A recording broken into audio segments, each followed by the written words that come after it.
as I introduce our food safety panel, I want to talk about something really gross for a moment, just to kind of get your attention.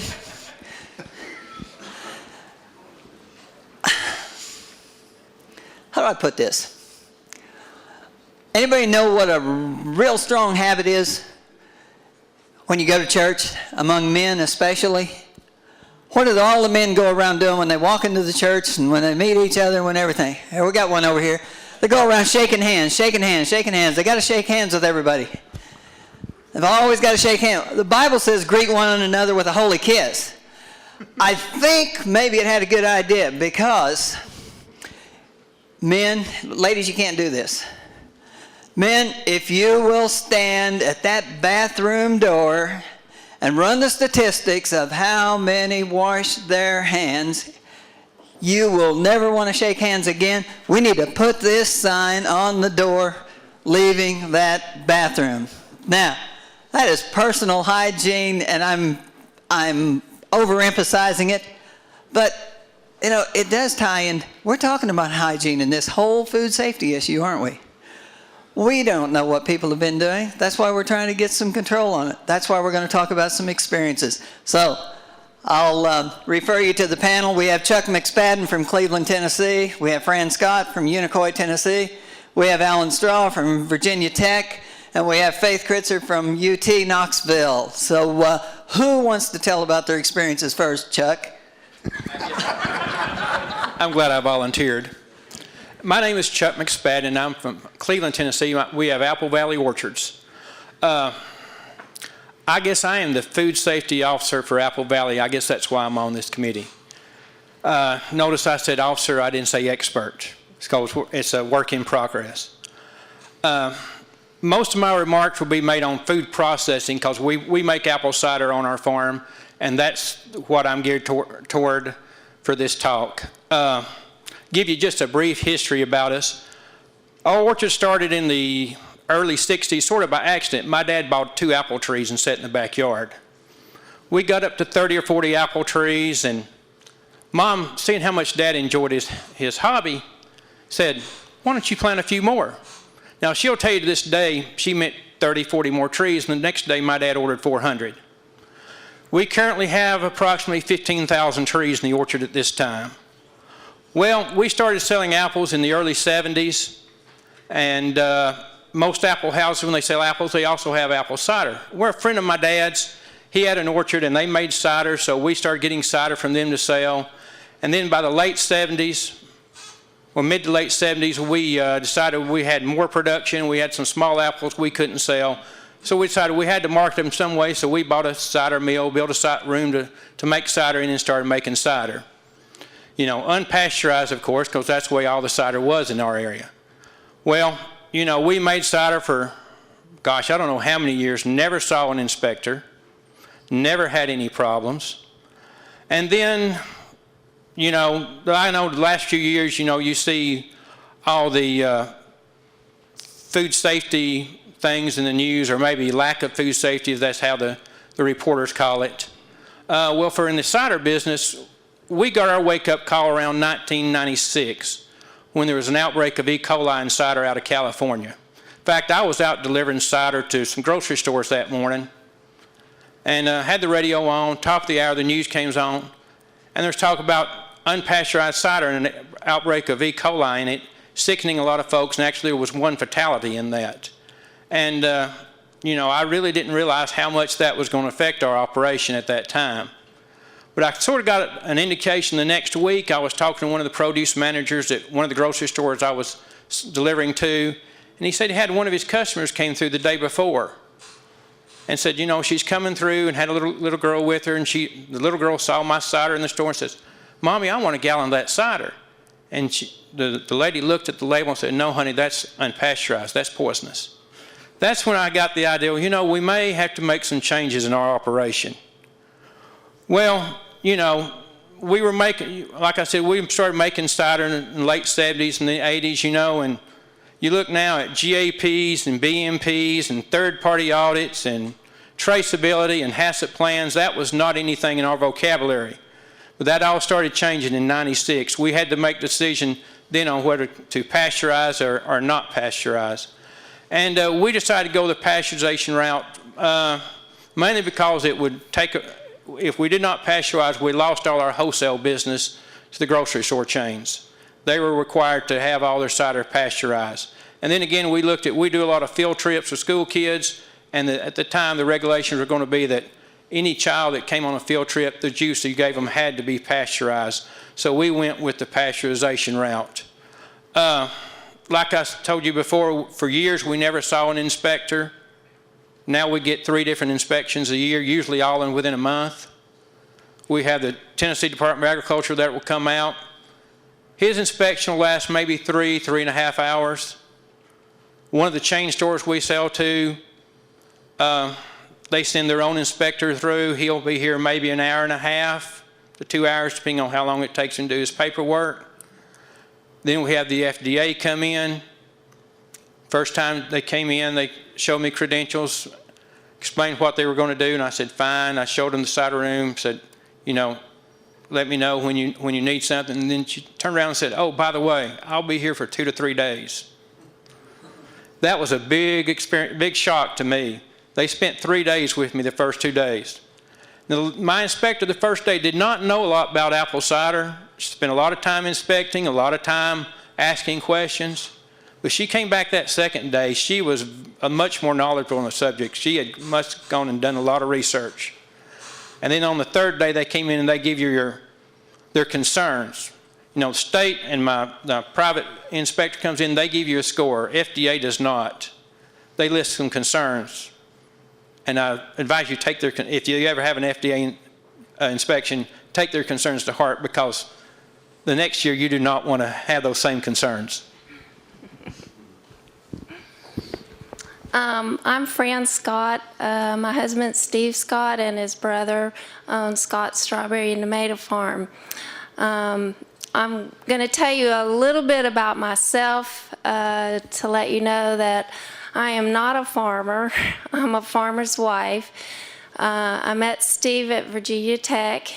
I grew up as a city girl in Virginia and moved to Tennessee.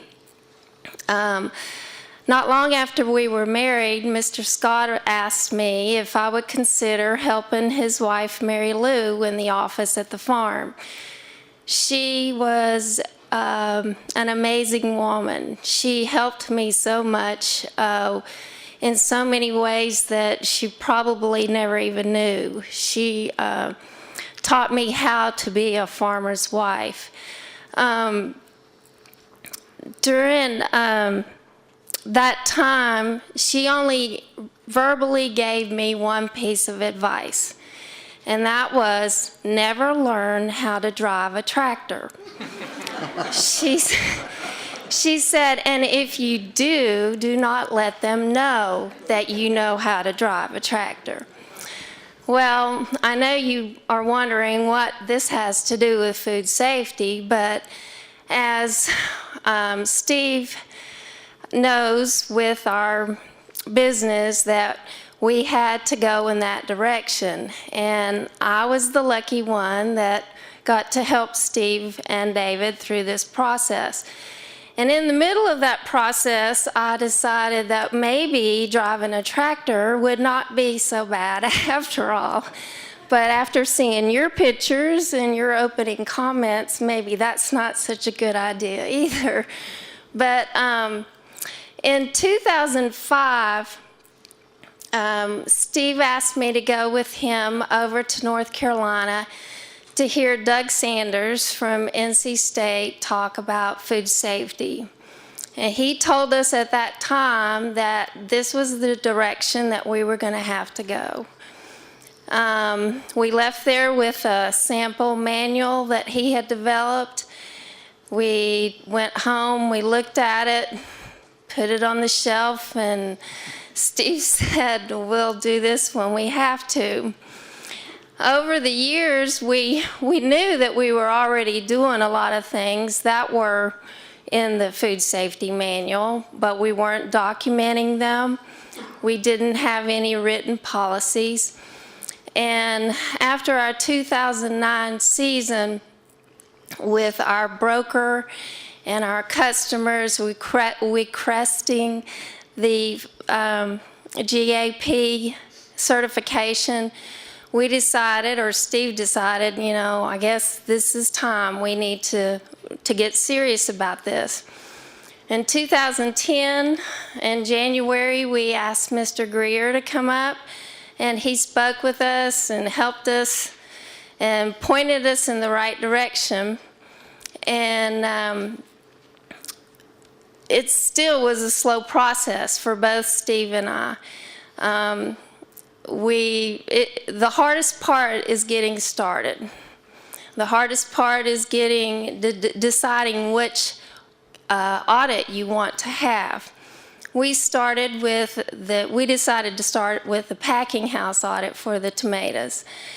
And like several people have said today,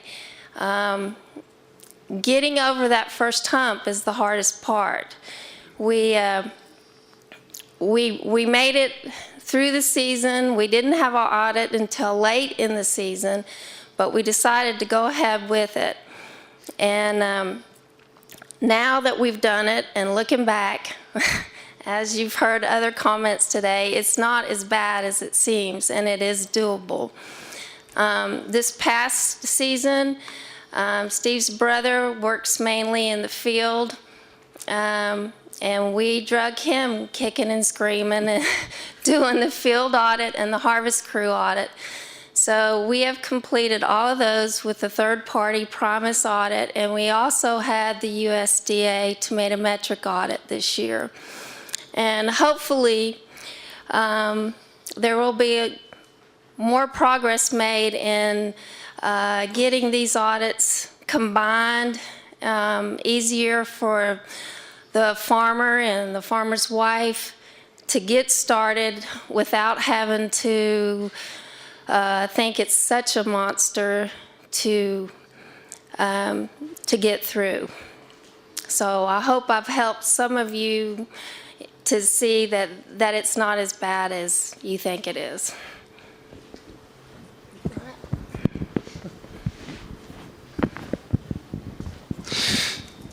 For those of you who don't know, my name is Alan Straw. I work with Virginia Cooperative Extension. And I was asked to talk about what's been going on in Virginia. And basically, I will try to do that and give you a little bit of what I've experienced in the last few years. In 2008, 2009, a lot of the discussions that you're hearing now, a lot of these questions, what are we going to do now, started coming up. And with Morris, who's a horticulture agent in Southwest Virginia, and myself decided we were going to start working with our growers in Southwest Virginia to train them in GAP and get them GAP certified if possible, but mainly just to get them started so that when people started asking for it, they would be at least on board and have some idea what was going on. In 2009, there were 6 growers GAP certified in the state of Virginia. When I looked at the website last night, there were 34 now that have USDA certifications in Virginia, and 4 in the edge of North Carolina that have probably been trained through the Virginia program. So at present, we're about 40 GAP certified, or at least USDA. Now there's probably some Primus or somebody else in there, but that's most of the growers that I'm aware of. Out of those 40 growers, when I looked last night, about 30 of those have been as a result of the program that we've been trying to educate with in Southwest Virginia. And at this point, the count we've had last was that about 190 farms in the state of Virginia and North Carolina have been, and probably even a little bit in Kentucky and Upper East Tennessee, have been influenced or at least sat through some of the GAP trainings that we've been holding. And at present, that represents about 320 people. So in a little over 2 years, like I say, there's been about 30 farms certified, and then out of those 30 farms, about 300 and some people have been impacted by it. And basically what the trainings kind of started as was we would do a recruitment meeting, go into an area, say, look, we're going to do a GAP training in this area. Would you be interested in coming out? Give them some preliminary information. And WITH's been doing most of this now around the state, focusing in the Shenandoah Valley, Southwest, and over into Southside Virginia. And he will typically set up a 4-night curriculum where you come 4 different sessions, and pretty much when you walk away, you have a notebook that has all the material you need. You've just got to go home and customize it. And I brought a copy of his training material if you'd like to look at it this evening after we get through. He has all the logs and all those sorts of things ready that you can then just go home, put your farm name on it, put it in a Word document, and it's ready to go. And they've done a really good job. One of the things that WITH was able to do too is work really close with our USDA inspector, who is through the Virginia Department of Agriculture and Consumer Services. And the one that does most of our inspections is Ronnie Thomas, and he's based in Lynchburg, Virginia. And so Ronnie comes out, they try to schedule as many audits as they can together in a location so it saves the growers money. The audits are costing typically around $500 to a little bit more depending on how many audits they do at one time, which is a lot cheaper than a lot of the other audits that you can hear about if you listen to the horror stories. But Ronnie Thomas and Tommy Smith, and I believe Tommy is over VDAX's section on USD audits in Virginia, but Ronnie does most of the audits in our part of the state. We've really worked hard to try to get the people up to date. And what we find is when we talk to growers, exactly what Fran just said. Most of them realize that they're doing a lot of what needs to be done, but the problem always comes back to, unless you write it down, it didn't happen. And so trying to get people trained in the paperwork.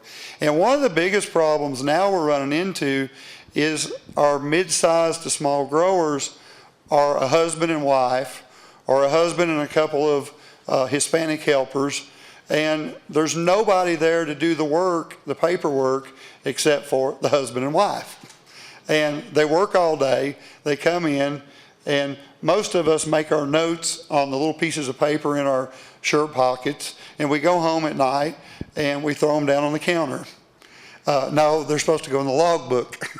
They're supposed to be filled out. And I don't mean that disrespect. It's just hard for small growers sometimes to do the things that need to be done without feeling overwhelmed.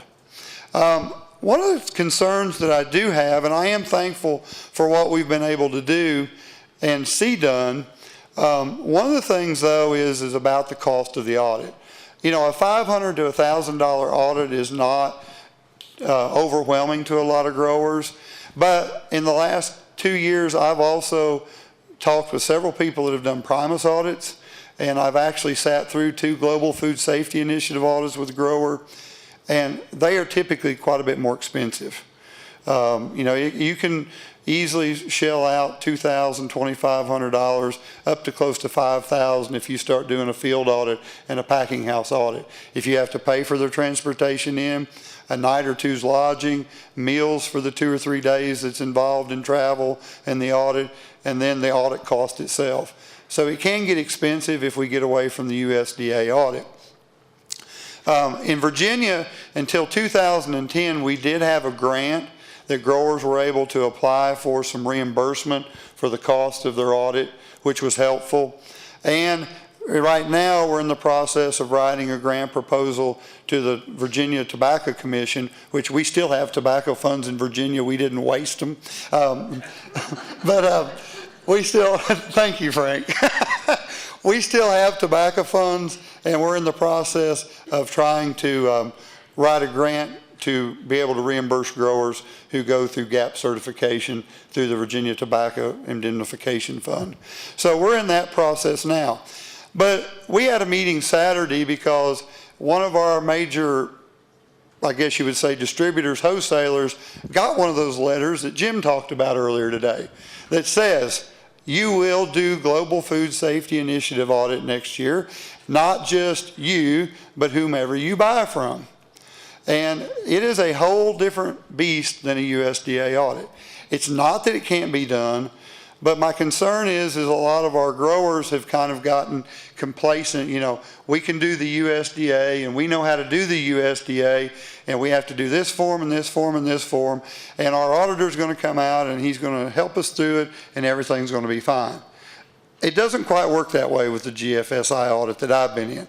They're very good, and the auditor that I've worked with twice has been very good and very knowledgeable and very helpful.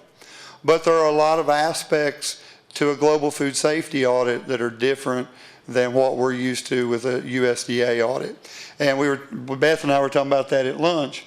You know, the word global really indicates a lot in that audit. And by that, we start talking about things like it's not just worker health and hygiene, it's worker health and welfare. Because not every country in the world has OSHA that's going to make sure that you do this and this and this to protect your grower. So you have to start coming up with plans of how do you educate your workers? How do you worry about their welfare? Because other countries in the world don't have OSHA to look out for the workers. Another one is environmental stewardship. You know, we take for granted EPA says you can do this, you can't do this. Tennessee Department of Environment and Conservation, Virginia Department of Conservation says you can burn this, you can't burn this, you have to recycle this. The rest of the world doesn't have that. So you have to come up with policies on what do you do with your trash or your refuse that you generate? What do you do with broken tomato sticks? What do you do with broken or your string at the end of the season? What do you do with the plastic and drip tape you take up out of the field? And so, again, it's not hard. It's just we have to look at a different level and think outside the box. Where do we put that? How do we dispose of it? And you have to come up with a plan for that. Fair wage and competition clauses start coming into, because the rest of the world doesn't have all the things with the Department of Labor regulating what you pay your workers. So again, you have to come up with a plan saying that you're going to treat your people fair and equitable and so forth. And those are just the little things. Another one that we've kind of run into, and we've been having this discussion the last few days, is the water testing. And Annette just did a wonderful job talking about water testing. And for some audits, 60 days before the season starts and middle of the season and at harvest are fine. But if you do a Primus audit, it's 90 days before you first irrigate and every month thereafter. So basically from January till October or November, we're having to water sample every month. So it's not terrible, but it's another issue we're looking at. And again, the USDA audit says periodically. What does that mean? So there's a lot of discrepancies, and I know as we look at harmonized audits and as maybe the new Food Safety Modernization Act maybe gets defined, those things will be cleared up. The other thing is water testing, and a lot of our growers have been using our Virginia Department of Agriculture and Consumer Services lab. And they do a good job with yes, no, but they don't give us counts.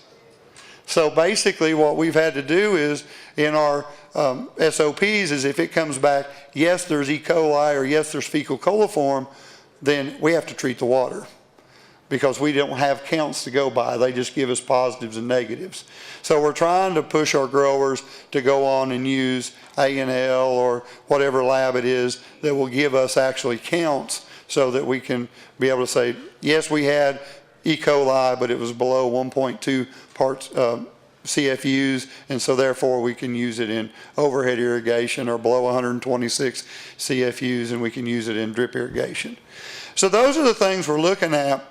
I guess for me, to close, the last two things that I've struggled with is I hope we come up soon with a harmonized audit. We work with a buyer that buys some product out of Southwest Virginia that year before last did 37 gap audits in a single year. They employ 15 to 20 people who do nothing but audit and food safety the entire year. That is ridiculous. I don't understand why companies won't say, hey, that audit suffices. So I'm really looking forward to the harmonized audit for their sake and for our sake, because we now have people who are needing the tomato matrix, that want Primus, that want USDA. So let's let one audit suffice. And lastly is just the inequity that's going on in the industry. I know people who have had to do Global Food Safety Initiative audit, and at the same time, that same buyer is buying from other people who are doing USDA audit. And the worst part is that same buyer is buying product from people who have done nothing. And yet they say, we require it. So I just, it's not fair to the person that's had to go through a Global Food Safety Initiative audit that buyer is still buying product from somebody who's done nothing. Because they've spent time and money to do that audit and to be in compliance, and the others haven't. So that's, I guess, my concern, and I will pass it on. Excuse me. Yes. You talked about that notebook. Is that available on the web? No, if you don't care. I mean, you can get the USDA book on web, and most of what WITH has done has basically, what he did was put it into a spreadsheet type approach, to where it was much simpler to go through, and you just answer yes and no and as much as you can, and then obviously there's things that have to be elaborated. But if you want a copy or need something, I or WITH can get in touch with you and we can take care of that. Visit with me after the session. Okay, thank you. Thanks, Alan. My name is Faith Kreitzer, and I'm a food microbiologist by trade. I'm a new faculty member at the University of Tennessee in our Food Science and Technology Department, and I also have the role of being the Food Safety Extension Specialist for the state. So you may be wondering, what in the heck does a food microbiologist do? I tell people that we work with the good, the bad, and the ugly. We work with the good because we all enjoy our nice fermentations and things like that, anything from cheese to bread to wine to beer.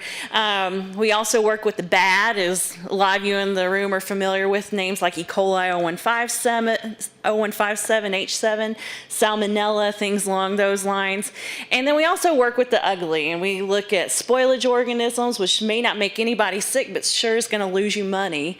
And so in that role, we spend a lot of time in the lab doing research with these different organisms, with the foodborne pathogens like your E. coli 0157. We try and find out best ways to detect for it, ways you can inhibit it from being on your product, and really how to eliminate it if it is there. I'll tell you that sitting in your shoes dealing with produce, you're in between like a rock and a hard place, because for many of you, you're selling a raw agricultural product which has no heating step or anything like that by the consumer to help protect them if a foodborne pathogen is there. So that doesn't mean you just sit around and say, oh, I feel really bad for myself. What it means is you actually have to kind of step up and say, okay, I'm in this business, and if I'm going to stay in business, food safety is going to have to be something I live, eat, and breathe every single day, because you may think everything's going along just fine, but I tell people it's like winning the unlucky lottery if something happens. And you don't want to be in those people's shoes. You don't want to be a Jensen Farms or something along those lines and face losing your livelihood. So with that being said, I know a lot of you are already making really good steps towards trying to identify and minimize your risk. And I'll say, please reach out to your extension specialists. I'm really happy. I know Annette and Dave have been doing a lot of work with UT, and just like Alan got done saying, with trying to help you with your food safety as far as, risk assessment goes and things along those lines. With the introduction of the Food Safety Modernization Act and its passage, produce safety is going to be at the forefront, all the way from how it's grown out in the field to how it's transported to your retailers and your brokers and things along those lines. And, if you go ahead and try and adopt an active food safety plan, you'll find that, it's a lot easier to rest at night and to know you're doing everything you possibly can do. And I know it may seem like a mound of paperwork and a language that you've never heard before between SOPs and GMPs and all these other things, but there are resources there, and just please, let us help you. A few that I'll tell you about are the Produce Safety Alliance, which is based out of Cornell University. And this is basically taking our academic and regulatory approach to helping you, giving you the knowledge that you need. There's also been a really nice tool developed by familyfarm.org. If you Google On-Farm Food Safety Project, I've heard this tool talked about. It helps you build your food safety manual, essentially. And it's based off of the Harmonized GAP efforts, and Beth's going to be talking about that. So it's kind of like a TurboTax approach where you answer questions about what your practices are, and it helps you develop your food safety manual. What are your standard operating procedures? What should your logbook look like? Because as Alan was just saying, if it comes back onto you as far as being the source of a possible foodborne outbreak, they're not going to believe you if you say, yeah, we do that, and we do pay attention to that, and many of you are probably taking those steps. If it's not written down, it really didn't happen. And if they can't review how you do something, they're not going to know that you're doing it appropriately. I'll also say that for any of you that are thinking about producing value-added food products, I'm also here to help you as far as the overall navigating what food safety concerns you need to keep in mind.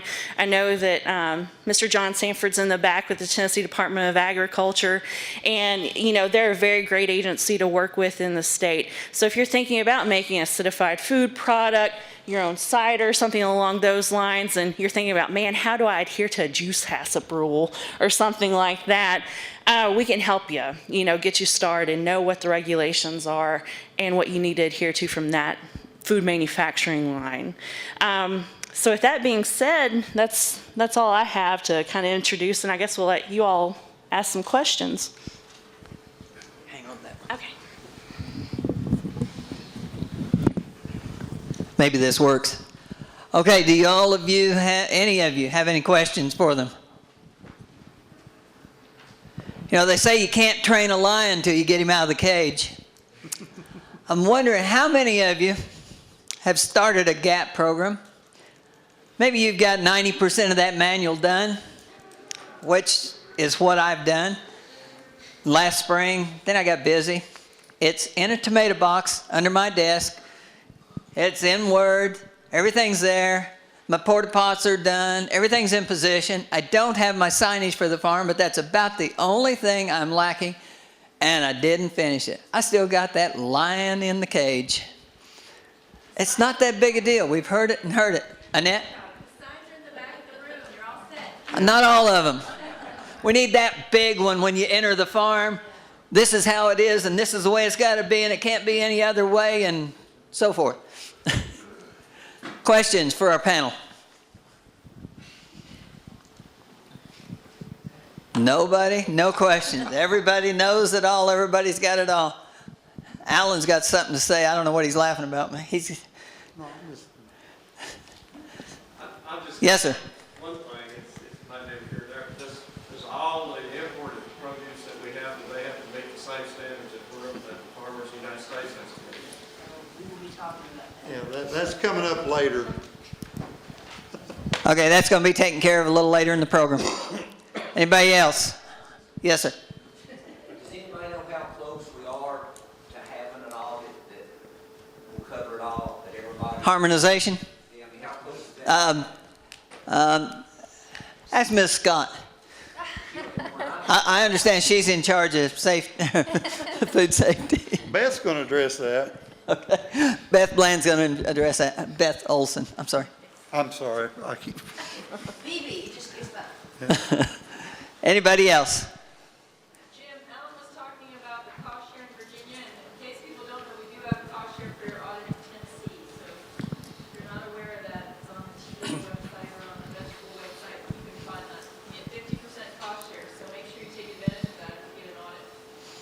Okay, did you get that? 50% cost share.